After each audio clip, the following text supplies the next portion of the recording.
Assalamualaikum warahmatullahi wabarakatuh. Para pemirsa, kalau Yusuf Mansur berjumpa dengan Ali bin Abi Thalib karamallahu wajhah, atau Ali bin Abi Thalib radhiyallahu an, apa kira-kira yang akan dikatakannya?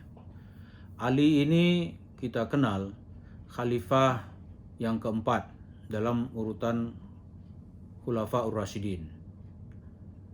Dalam masa pemerintahannya terjadi fitnah, perperangan sesama kaum muslimin.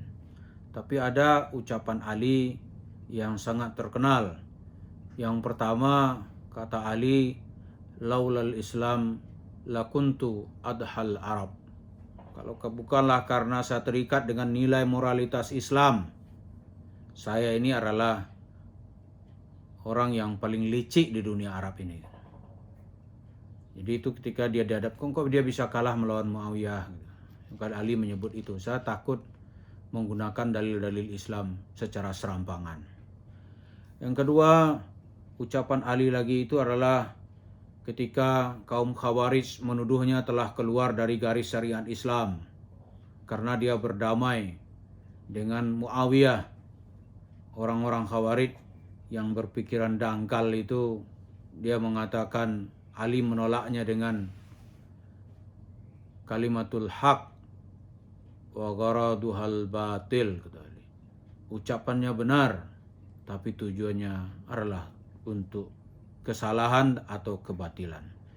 Yusuf Mansur ini sering sekali atau di mana-mana tempat membawa isu-isu agama, membawa cerita-cerita syar'i, mau bermimpilah membeli Indonesia, mengajak kaya bareng-bareng.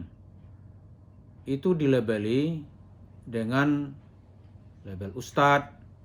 Kalaulah dia tidak mengemis-ngemis datang kepada masyarakat, menjual isu agama, saya kira tidak ada orang tertarik.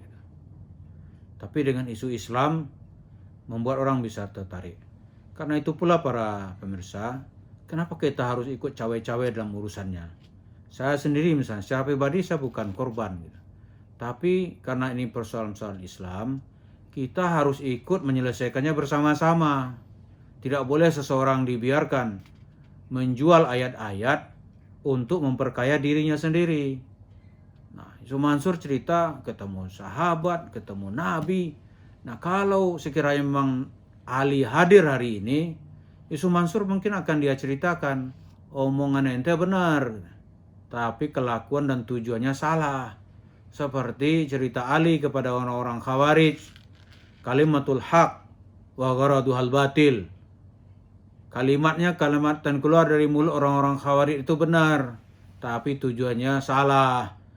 Dia mengatakan Ali itu sudah kafir. Kenapa Ali itu sudah kafir?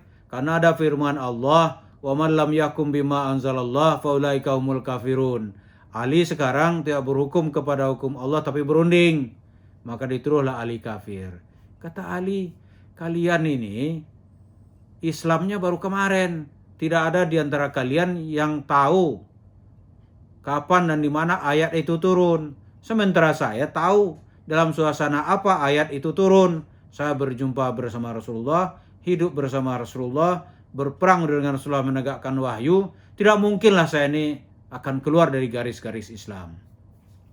Nah, kembali kepada cerita Yusuf Mansur ini, ketika Ali menepis tuduhan itu, maka mungkin Ali sekarang akan mengatakan, "Cuk, ucapan ente benar gitu, tapi tujuannya salah.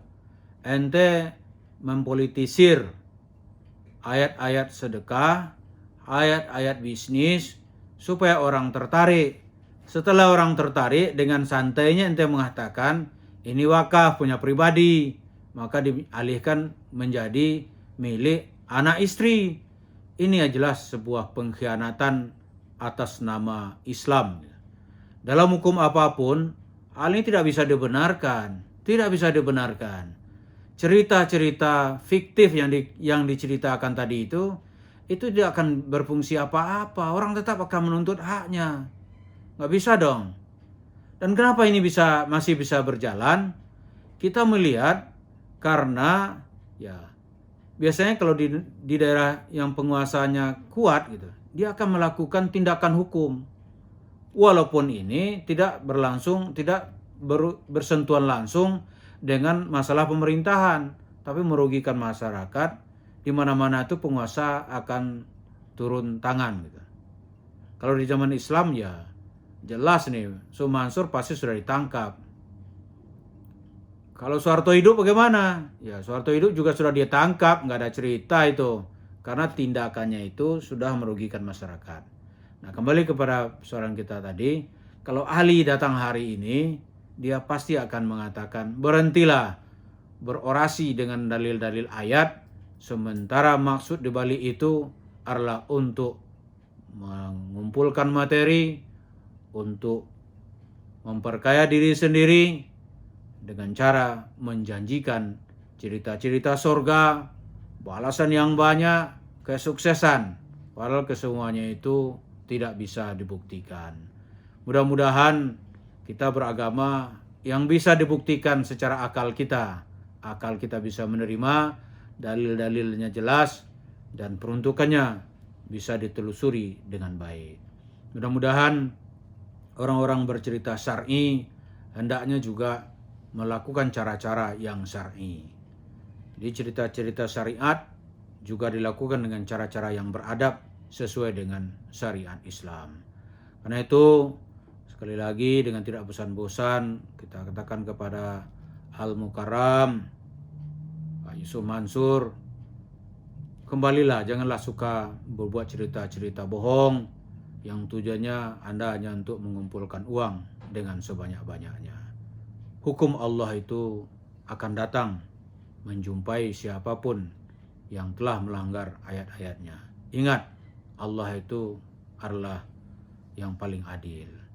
Jadi, walaupun di satu kasus Anda lolos, kasus berikutnya sudah pasti akan menunggu. Jangan usahlah cerita-cerita sahabat, anaknya cerita ketemu sahabat, ketemu Abu Bakar, ketemu Umar. Nah, sekarang saya ceritakan sekelumit cerita bagaimana Ali menegakkan keadilan.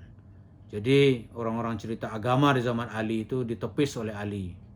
Seperti kaum Khawarij yang menuduh Ali telah keluar dari Islam. Bahkan Ali juga menolak, mengatakan bahwa musuhnya kafir. Tidak, kata Ali. Ali juga akan membantah nanti orang-orang yang berperang dengan dia seperti Aisyah dan Muawiyah bukan orang kafir.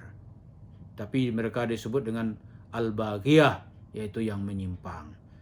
Jadi cerita Yusuf Mansur ini kita bisa mendefinisikan sebagai kelompok Al-Baghiyah, Taifah Al-Baghiyah, kelompok yang menyimpang. Jadi penyimpangan ini memang harus diluruskan. Kalau di zaman Ali dia luruskan pakai pedang. Kalau zaman sekarang mungkin diluruskan pakai hukum. Tunggu, polisi akan bertindak meluruskannya sesuai dengan kaidah hukum. Terima kasih. Assalamualaikum warahmatullahi wabarakatuh.